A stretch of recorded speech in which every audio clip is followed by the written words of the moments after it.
po ko i-share sa inyo na Bible verse.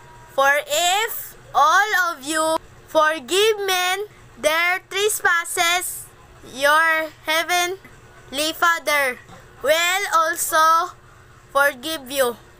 Nga sa ato pa, kay kung kamo makapasaylo sa mga tao sa ilang mga pasayloon. Usad kamo sa inyong amahan nga langit nun. Mauna guys, kung dili ta makapasaylo, dili po ta pasayloon sa Ginoo.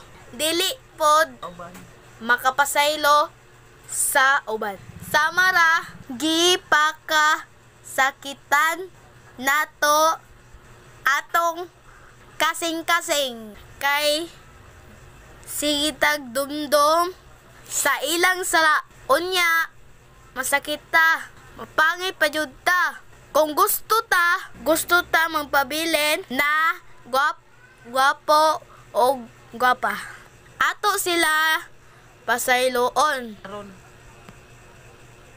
Kay dili naman ta ma-stress. Maura to guys. Amping God bless.